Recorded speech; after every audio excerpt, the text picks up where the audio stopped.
Estamos grabando, gente de YouTube. Me podéis seguir en Twitch.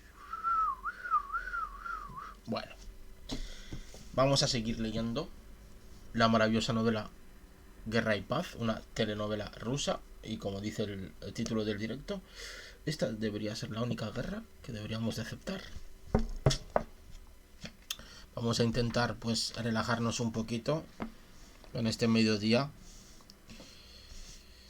abstraernos del mundo porque se vienen cositas feas, la verdad.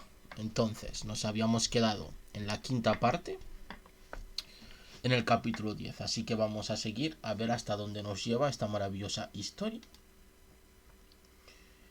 de un gran autor ruso, en este caso. Las suposiciones de Pierre con respecto a Boris resultaron justas. Boris se hallaba indeciso entre los dos partidos más ricos de Moscú, pero la princesa María, por muy fea que fuera, le parecía más atractiva que Julie. Él, sin embargo, temiendo y sintiendo que sería difícil entablar relaciones con ella, se concentró en Julie. Se convirtió en un habitual en casa de los Ajerosimov. María Dmitrievna, a pesar de estar espiritualmente muerta por la pérdida de sus hijos, seguía siendo tan directa como antes y en su interior despreciaba a una hija tan poco parecida a ella. Esperaba con impaciencia el momento de desprenderse de ella. Julie tenía 27 años, bueno, un poquito mayor para esa época, ¿eh? Y pensaba no solamente que no era fea, sino que ahora era mucho más atractiva que antes. En verdad lo era. En primer lugar, porque era rica. Pues la verdad es que sí, en cuanto tienes dinero, mejora tu aspecto físico al instante, madre mía. En segundo lugar, porque cuanto más pasaban los años, los hombres podían tratarla con más libertad y seguridad. Ella misma recibía a sus invitados y ella misma visitaba otras casas ataviada con cualquier cofia. Un hombre que 10 años antes hubiera recelado de acudir a diario a una casa donde habitaba una señorita de 17 años para no comprometerla, ahora iría valientemente a sus cenas. Ese era su estilo. Sabía cómo recibir a sus invitados y remedar todos los tonos posibles. Dependiendo de las personas, Julie era una bombástica aristócrata y dama de honor o una cándida moscovita, una alegre señorita o una muchacha desencantada, poética y melancólica. Este último tono, adquirido ya en sus tiempos de juventud y utilizado entonces para coquetear con Nikolai, era su preferido, pero todos ellos los adoptaba de un modo tan superficial que a las personas que en realidad eran melancólicas o simplemente alegres, las imitaciones les sorprendían y repelían. Pero ya que la mayoría de la gente finge y no vive, ella se veía rodeada de personas que la apreciaban. Sus amigos eran Karazmin, quien en otros tiempos había sido un indigente, Vasily Pushkin y Piotr Andreevich Vyazemsky, que le escribía versos. A todos les parecía divertido y libre de consecuencias charlar frívolamente con ella. Entre sus aduladores, Boris contaba para ella como uno de los más agradables, y ella le lisonjeaba. Precisamente con él, Julie consideró necesario adquirir su tono preferido, el melancólico. Mientras Boris dudaba, todavía reía y se mostraba alegre, pero cuando se decidió firmemente a elegir entre las dos, se convirtió de pronto en una persona melancólica y triste. Julie comprendió que se entregaría a ella. Todo su álbum estaba lleno de sentencias lapidarias suyas escritas a mano. La muerte es salvador y la tumba es paz. No hay mejor refugio contra las penas. Oh, robles seculares, vuestras oscuras ramas ciernen sobre mí la oscuridad y la melancolía. La melancolía. En el bosque está el asilo de la melancolía. Quiero descansar en su sombra como una anacoreta. Oh, cuanto más me acerco al borde, menos me aterra, etc. Julie interpretaba al arpa para Boris los nocturnos más tristes. Vaya pareja de emos, ¿eh? Este suspiraba y le leía en voz alta a la pobre Liza.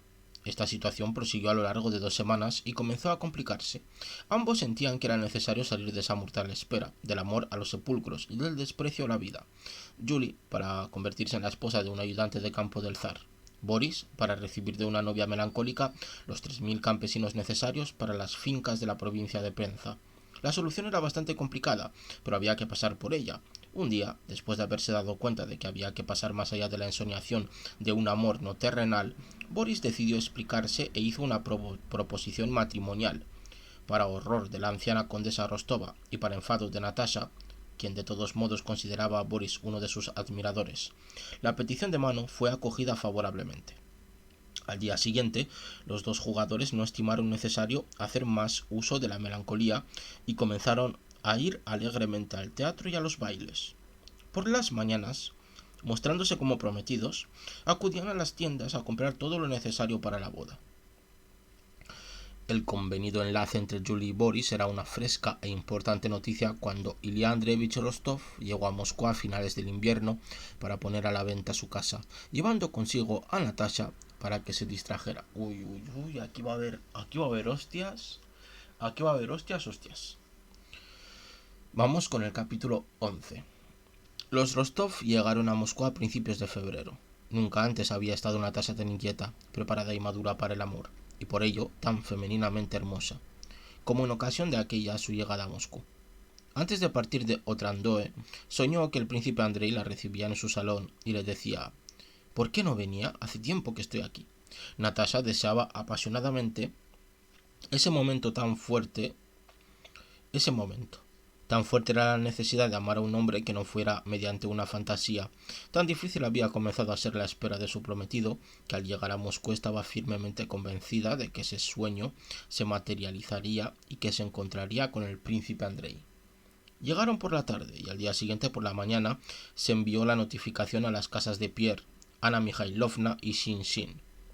El primero en personarse un día después fue Shin, que les puso al corriente de las noticias que circulaban por Moscú. La principal era que en aquel momento había dos jóvenes, Dolokhov, puto Dolokhov, y Kuragin, por los que las señoritas moscovitas enloquecían. ¿Son esos que ataron el oso al policía? Los mismos, contestó Shin. Por lo menos, Kuragin es un auténtico Adonis y bueno, su padre es un personaje célebre. Y en cuanto a Dolokhov es un persa, así es como le llaman las señoritas. ¿De dónde ha salido? Desapareció hace 3 años. Resulta que fue ministro en algún lugar de Persia con un príncipe reinante. Tenía un harén y mató al hermano del Shah.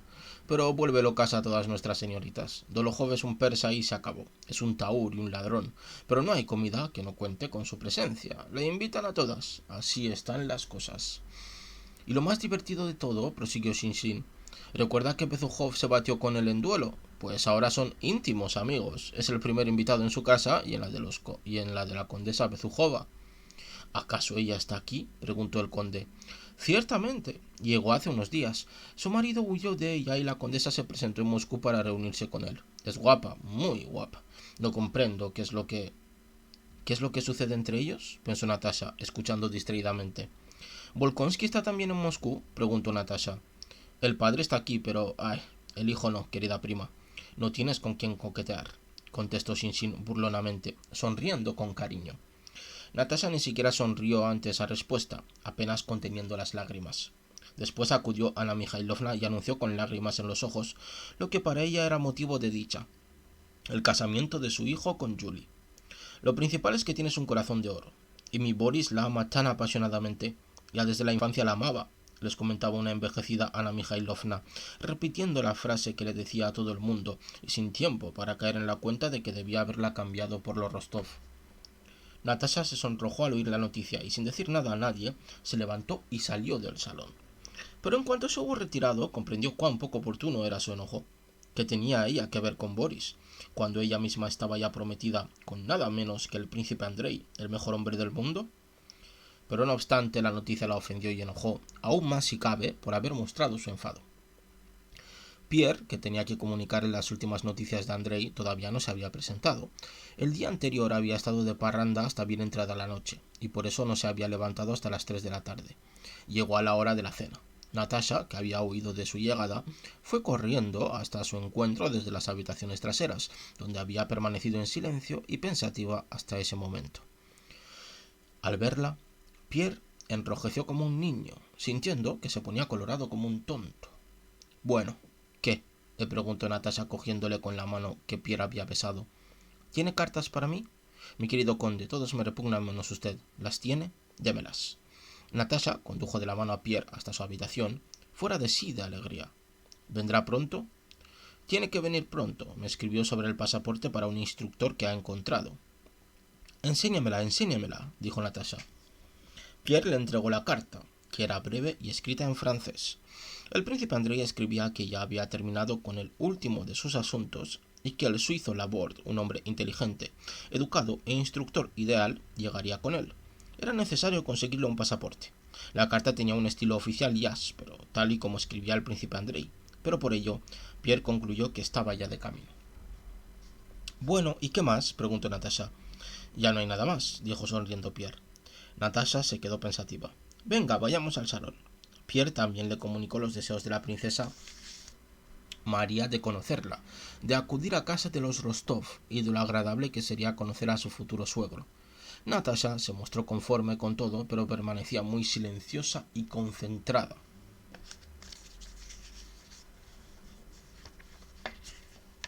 Silenciosa y concentrada. Oh, no. Voy a echar un traguito de agua.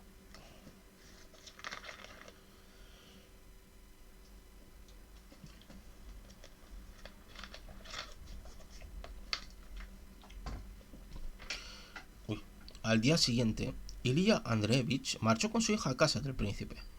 Natasha advirtió con temor y disgusto que su padre había accedido de mal grado a realizar esa visita. Este se azaró al entrar en la antesala y preguntar si el príncipe se hallaba en la casa. Una vez que fueron anunciados, Natasha también se percató de que entre los sirvientes reinaba cierta turbación. Dos de ellos cuchicheaban algo en la sala y una doncella se acercó presurosa a ellos, tras lo cual les informaron de que el príncipe no les podía recibir, pero sí la princesa. La primera persona en salir a su encuentro fue Mademoiselle Bourrienne. Aunque de manera fría, recibió al conde y a su hija con particular cortesía y les acompañó hasta la sala donde estaba la princesa. Esta recibió a sus invitados con gesto de preocupación y temor. Tenía manchas rojas en el rostro y trataba en vano de mostrarse desenvuelta y contenta. Aparte de la indefinida antipatía y envidia que sentía por Natasha, la princesa también estaba agitada porque ante el anuncio de la visita de los Rostov, el príncipe había gritado que no les quería, pero que no les quería para nada y que los recibiese la princesa María si así lo deseaba, pero que no se les permitiera la entrada en sus habitaciones. La princesa se decidió a atender a los Rostov, pero temía a cada instante que su padre cometiese alguna extravagancia o grosería. La princesa María estaba al tanto del supuesto casamiento, y Natasha sabía que la princesa tenía conocimiento de ello, pero no hablaron del tema ni una sola vez. «Bueno, querida princesa, he traído a mi cantarina, ya que era su deseo verla. Qué pena, es una pena que el príncipe siga enfermo». Y tras decir unas cuantas más frases de rigor, se levantó. «Si me lo permite, princesa, dejaré aquí a Natasha durante un cuarto de hora. Voy a 2 pasos de aquí, a la calle Konyushenaya, a casa de Ana Dmitrievna. Después pasaré a recogerla». Ilya Andreevich se había inventado esa diplomática argucia para dar rienda suelta a su hija con su futura cuñada. La princesa dijo que estaba muy contenta y rogó al príncipe que permaneciera más tiempo en casa de Ana Dmitrievna. Mademoiselle Bourrienne, a pesar de las inquietas miradas que le lanzaba la princesa María, no se retiraba de la sala y mantenía firme el hilo de la conversación sobre los placeres de Moscú y los teatros. Natasha se ofendió y afligió, y sin ella misma saberlo, con su calma y dignidad, inspiró respeto y temor en la princesa María. A los 5 minutos de marcharse el conde, la puerta de la sala se abrió de golpe y apareció el príncipe en batín y con un gorro blanco de dormir. «Ah, señorita», dijo. «Señorita, la condesa Rostova, si no me equivoco, le ruego que me disculpe, no sabía... Dios es testigo de que no sabía que nos había honrado con su visita. Le ruego que me disculpe». Hablaba de un modo tan poco natural y tan desagradable que la princesa María, con la mirada gacha, permaneció de pie, sin atreverse a mirar ni a su padre ni a Natasha. Esta se levantó y volvió a tomar asiento, sin saber tampoco qué hacer. Solo Mademoiselle Bourrienne sonreía agradablemente.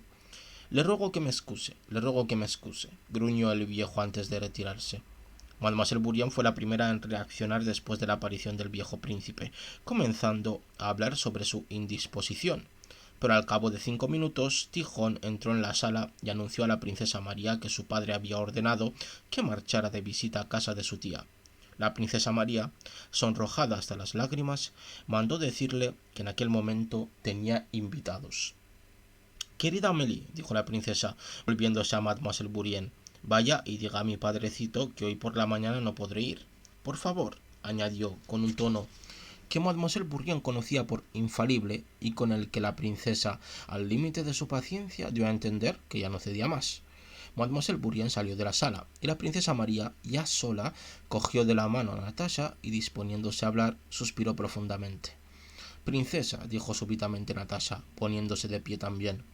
«No, vaya usted, vaya, princesa», dijo con lágrimas en los ojos. «Quería decirle que es mejor que lo dejemos. Es mejor». Y comenzó a llorar.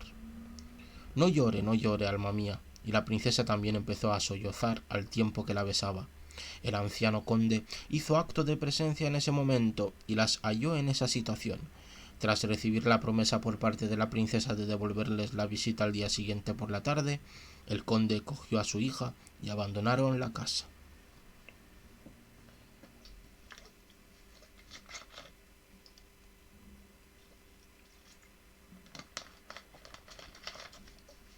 Un poquitín de agua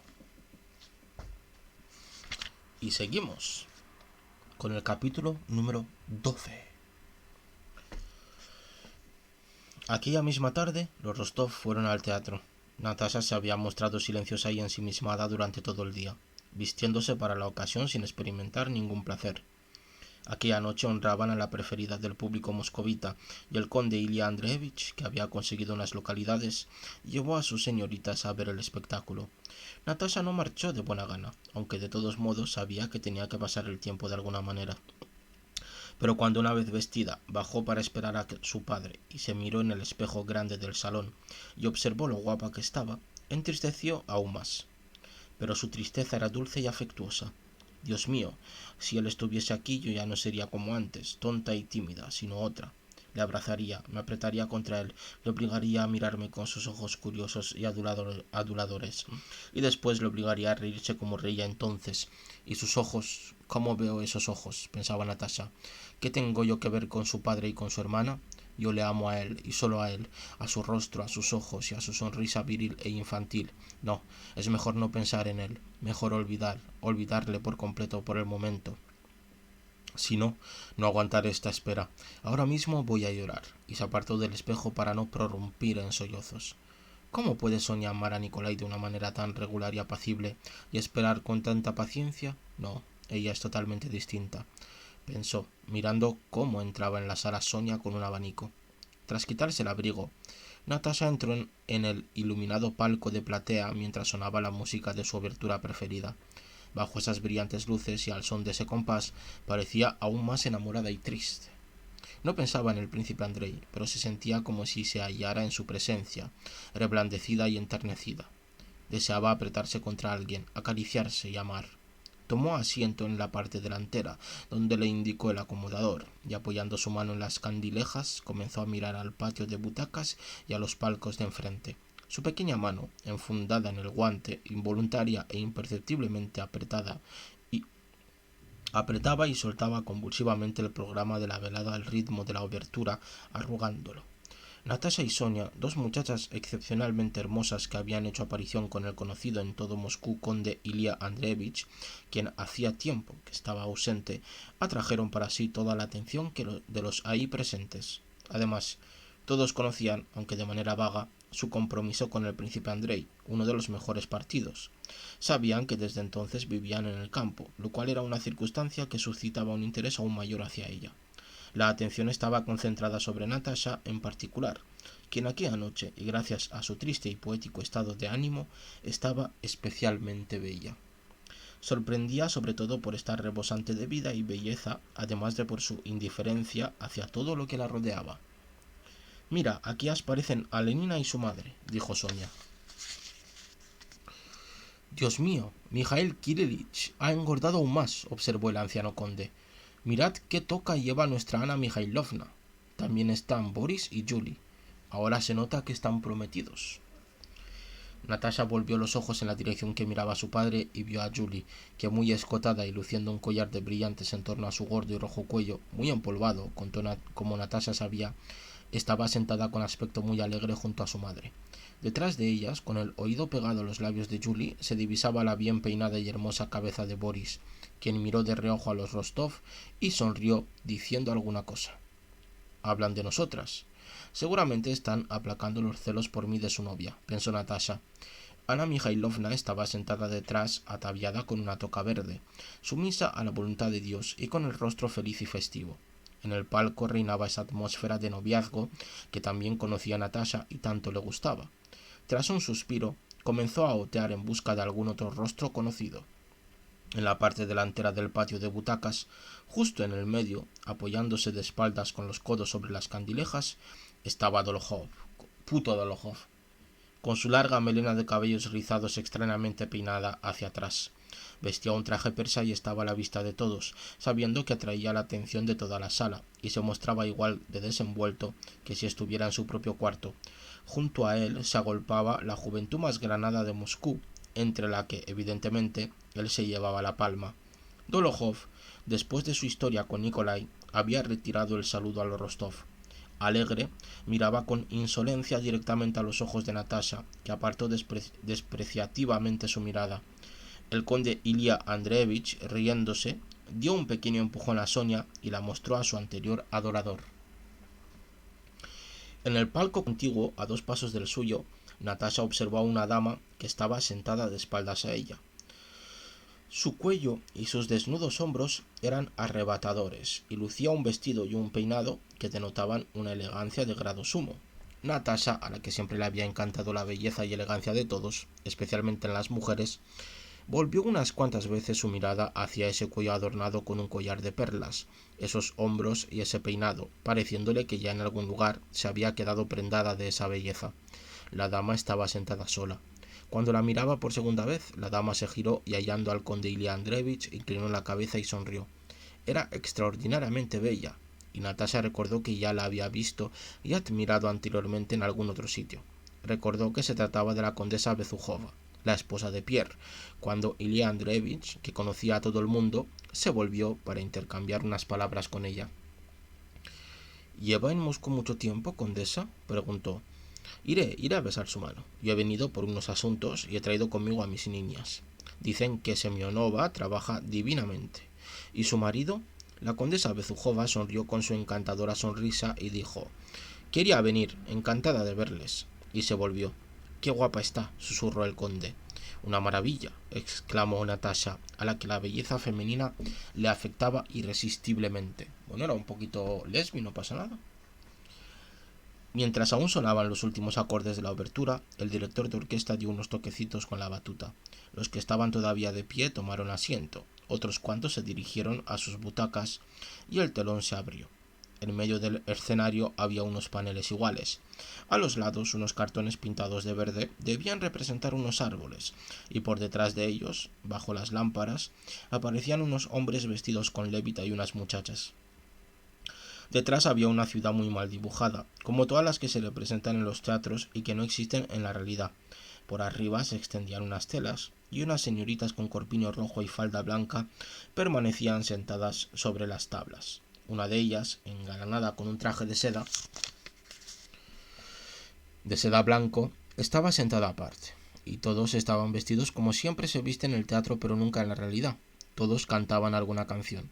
Después la muchacha de blanco se acercó a una garita, y un hombre con pantalones de seda ceñidos, tenía las piernas gruesas, un penacho y un puñal, comenzó a mostrarle algo.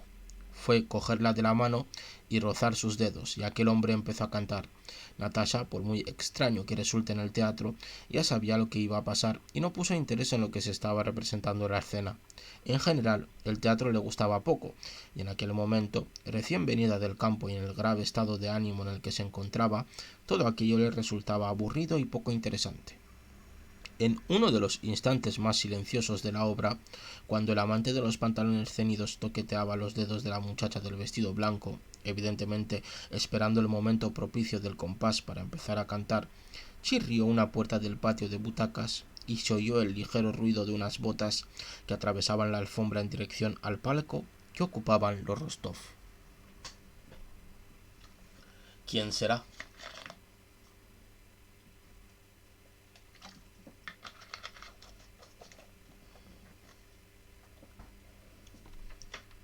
Helene se volvió y, sonriendo, inclinó la cabeza amigablemente. Natasha siguió sin querer la mirada de la condesa Bezukhova. Se acercaba a ellos Anatol Kuragin, aquel mismo apuesto caballero de la Guardia Real en el que Natasha se había fijado en el baile de San Petersburgo. Lucía ahora un uniforme de ayudante de campo con charreteras y cordones. Caminaba con paso acelerado y estilo bravo y fanfarrón, que hubiera resultado ridículo de no ser tan guapo y de no tener en su magnífico rostro esa expresión de bondadosa satisfacción y alegría. No solo Natasha y Helen se volvieron hacia él, también muchas otras damas y caballeros se giraban según avanzaba por la alfombra del pasillo, haciendo chirriar ligeramente sus botas y haciendo tintinear las espuelas y el sable. A pesar de que la función ya había comenzado, no se apresuró en ocupar su localidad, y mirando sin embargo a su alrededor, tras advertir la presencia de Natasha, a la que había observado por 2 veces, se acercó a su hermana, sacudió la cabeza e inclinándose le preguntó algo, señalando con los ojos a Natasha. ¿Quién es? Por el movimiento de sus labios, Natasha oyó o leyó que decía: es encantadora. Luego pasó a la primera fila y tomó asiento junto a Dolokhov. Puto Dolokhov. ¿Cuánto se parecen la condesa y su hermano?, dijo el conde Ilya Andreevich. Son especie de la misma sangre, dijo. Voy a estornudar, Perdonad. En el entreacto, todos se levantaron de nuevo de su butaca, se mezclaron y comenzaron a salir. Boris acudió al palco de los Rostov y recibió con mucha sencillez y cortesía las felicitaciones, y con las cejas levantadas y la sonrisa distraída, transmitió a Natasha y Sonia el ruego de su prometida para que asistiesen a la boda. Unos cuantos caballeros más se acercaron al palco de los Rostov. El palco de Helen estaba atestado de gente, y ella se hallaba rodeada de los hombres más inteligentes e ilustres. Natasha escuchaba a ratos las finas conversaciones. Anatol Kuragin, en quien Natasha estaba interesada todo lo que cualquier mujer pueda estar interesada en un hombre que tenga reputación de señorito y juerguista, permaneció de pie todo el entreacto en la fila delantera junto a las candilejas, mirando hacia el palco de los Rostov y hablando con Dolokhov. Puto Dolokhov. Natasha era consciente de que hablaban de ella. En medio de las filas de butacas, Natasha reparó en una figura grande y oronda con lentes, que de pie miraba ingenuamente hacia el palco. Se trataba de Pierre. Al encontrarse sus ojos con los de Natasha, la saludó moviendo la cabeza. En ese mismo instante, Natasha observó que Anatol se dirigía en dirección a Pierre, apartando a la multitud como si avanzara entre matojos. Se acercó a él y empezó a hablarle de alguna cosa mientras miraba el palco de los Rostov. Apuesto a que seguramente le está pidiendo a Pierre que nos presente, pensó Natasha. Pero se equivocaba. Anatol salió solo del patio de las butacas, volviendo de nuevo a él únicamente cuando ya todos estaban sentados. Al pasar junto a su palco, Anatol giró su hermosa cabeza hacia Natasha con desdén, y a ella le pareció que sonreía. Luego oyó su voz en el palco de su hermana y cómo le susurraba algo. En el segundo acto, la decoración representaba algún tipo de monumento, y un agujero en la estela simulaba ser la luna. Las pantallas de las lámparas se habían alzado, el bajo y el contrabajo comenzaban a sonar, y de derecha e izquierda entraron en escena muchas personas vestidas con capas negras que agitaban sus manos, en las que blandían algo parecido a puñales. Después llegaron corriendo otros que empezaron a arrastrar hacia afuera a la cantante de blanco, cosa que no lograron hacer de primeras. Cantó con ellos durante un buen rato y luego se la llevaron. Entre bastidores dieron 3 golpes a una cacerola. Todos se asustaron mucho y empezaron a entonar de rodillas una plegaria muy bella. Durante el acto, cada vez que Natasha miraba al patio de butacas, sus ojos se encontraban con los de Anatol Kuragin, quien, apoyando el brazo en el respaldo de su asiento, no dejaba de mirarla. A Natasha esa mirada le resultaba desagradable y se empezó a sentir inquieta. En cuanto al acto hubo terminado, Helen se puso de pie, se volvió hacia el palco de los Rostov e hizo señas con su mano enguantada al anciano conde para que se acercara. Sin prestar atención a los que entraban en su palco, comenzó a hablar con él, sonriendo amablemente. Tiene que presentarme a su encantadora hija y a su sobrina. Toda la ciudad no habla más que de ellas y yo aún no las conozco. Natasha, ruborizándose, se sentó a su lado.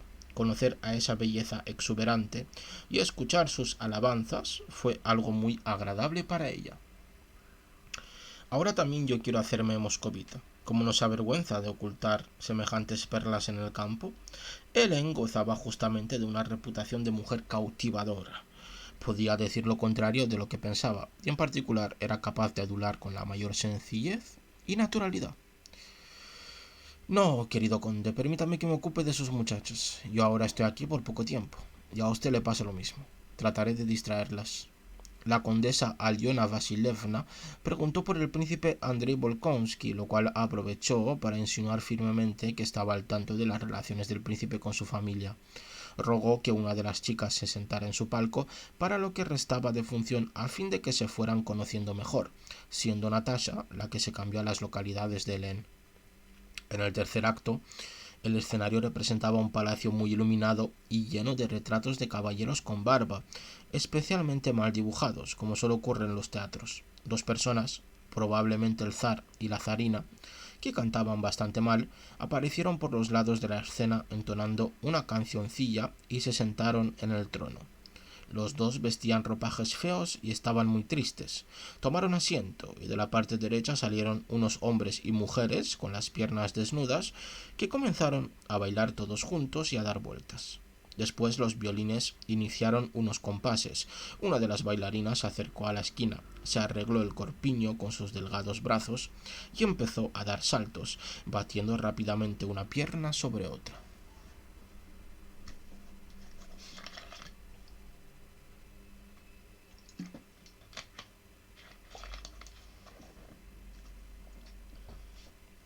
En ese momento, Natasha advirtió que Anatol la observaba con unos anteojos y aplaudía y gritaba. Después, un hombre apareció por la esquina de la escena. Los timbales y las trompetas sonaron poderosos, y el bailarín, solo y con las piernas desnudas, comenzó a dar unos saltos altísimos. Se trataba de Duport, que ganaba 60.000 rublos en plata por mostrar su arte. Duport avanzaba a trote, y todo el público empezó a aplaudir y dar gritos. El hombre sonreía estúpidamente y saludaba hacia todos los lados. Luego danzaron más bailarines, y de nuevo uno de los zares dio un grito al compás de la música y todos comenzaron a cantar. Pero de improviso se anunció la tormenta, y ni que decir tiene que todos salieron corriendo, arrastrando consigo de nuevo a una persona. Todavía no había terminado ese acto cuando de repente se sintió una corriente de frío en el palco. Se abrió una puerta y entró Pierre acompañado del bello Anatole, que sonriendo e inclinándose trataba de no tropezar con nadie. Natasha se puso contenta de ver a Pierre y con la misma alegre sonrisa se volvió a Kuragin. Cuando Hélène se lo presentó, este se acercó a Natasha, inclinó levemente su perfumada cabeza y dijo que había deseado tener el placer de verla de nuevo desde el baile en casa de los Nariskin en 1810. Anatol Kuragin hablaba de una manera sencilla y alegre, y a Natasha le impresionó gratamente no solo el hecho de que no hubiera nada de extraño en aquel hombre del que tantas cosas se contaban, sino que por el contrario sonriera con la sonrisa más ingenua, alegre y bondadosa que jamás haya visto. Kuragin le habló del carrusel que se estaba organizando en Moscú y le pidió que participase. Va a ser muy divertido. ¿Cómo lo sabe? Venga, por favor, de verdad, dijo. Hablaba con extraordinaria soltura y sencillez, evidentemente sin reparar en las palabras que pronunciaba. Sin apartar sus sonrientes ojos, miraba a su cara, su cuello y sus manos. A Natasha le parecía muy divertido, pero la cosa empezó a tornarse complicada y embarazosa. Cuando ella no le miraba, sentía que él ponía sus ojos en sus hombros y le devolvía ingenuamente la mirada para que Anatol desviara la vista a su rostro. Pero cuando le miraba a los ojos, advertía con miedo que entre ellos no existía esa barrera del pudor que siempre sentía en su relación con los demás hombres. Sin saber por qué, a los 5 minutos Natasha sentía una intimidad terriblemente familiar con aquel hombre. Cuando se volvía, temía que él cogiese por detrás su desnudo brazo y besase su cuello. Conversaban sobre las cosas más nimias y Natasha sentía una intimidad con aquel hombre como nunca antes la había tenido con ningún otro. Le resultaba extraño no solamente que no se hubiera azarado ante ella y no hubiera tratado de entender algo, sino que por el contrario pareciera mimarla y confortarla. Natasha se giró hacia Pierre y a su padre como se vuelve un niño cuando su niñera se lo quiere llevar a otro sitio, pero ninguno de los dos contestó su mirada. Entre las frases de cortesía, Natasha preguntó a Anatol si le gustaba Moscú. Hizo la pregunta y enrojeció. Todo el tiempo le parecía hacer algo inconveniente al hablar con él. Anatol sonrió. Al principio no me gustaba mucho porque lo que hace agradable a una ciudad son las mujeres bonitas, pero ahora me gusta mucho, dijo, sonriendo todo el rato y mirándola a los ojos. ¿Irá al baile? Por favor, no deje de ir. Y tendiendo su mano hacia su ramillete, añadió en voz baja, deme esa flor. Natasha no supo qué decir y se volvió como si no lo hubiese oído, pero en cuanto se giró, pensó con temor que él estaba a sus espaldas muy cerca de ella, por lo que debía estar confuso y enojado, y había que reparar el asunto. No se pudo contener y se volvió. Él recogió del suelo el programa y sonriendo la miró de nuevo. Sin saber si quería enfadarse o no, Natasha le miró directamente a los ojos. Su cercanía, su seguridad y su sonrisa cariñosa y bondadosa la vencieron del todo. Natasha sonrió también del mismo modo, mirándole directamente a los ojos. Dios mío, ¿qué estoy haciendo? Pensaba, pero al mirarle y conquistarle, sintió que entre los dos no había obstáculo alguno. Madre mía, lo que se está liando, madre mía. El telón se levantó de nuevo y Anatol volvió a su sitio. En el tercer acto apareció un diablo cantando, que agitó las manos hasta que cedieron las tablas bajo sus pies y desapareció ahí. Pero Natasha ya no veía ni escuchaba nada, aunque quisiera. No podía dejar de seguir con la mirada cada movimiento de Anatol. Al pasar junto al palco de platea de los Rostov, sonrió y Natasha le volvió la sonrisa. Le devolvió la sonrisa. A la salida del espectáculo, Anatol les acompañó hasta la carroza. Apretándole el brazo, Anatol le ayudó a subir. Dios mío, ¿qué es esto? Pensó Natasha durante toda esa noche. A la mañana siguiente recordó involuntariamente a Anatol y la soltura con la que se había dirigido a ella. Nunca había experimentado algo así. ¿Qué es esto? Quiero, pero no puedo pensar en él. Quizás sea lo que llaman amor a primera vista. No, no le amo, pero a cada minuto me acuerdo de él. ¿Qué significado tiene? ¿Cuál es el significado del temor que siento hacia él? Ya en la cama, Natasha solo estaba en condiciones de contarle todo cuanto pensaba a la anciana condesa. Sabía que Sonia, con su visión severa e íntegra de la vida, solo se horrorizaría de escuchar su confesión, así que no le contó nada. Y aquí termina este maravilloso capítulo.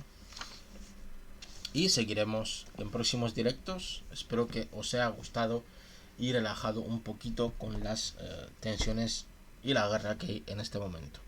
Nos vemos como siempre en próximos directos. Os mando millones de besos y millones de abrazos. Nos vemos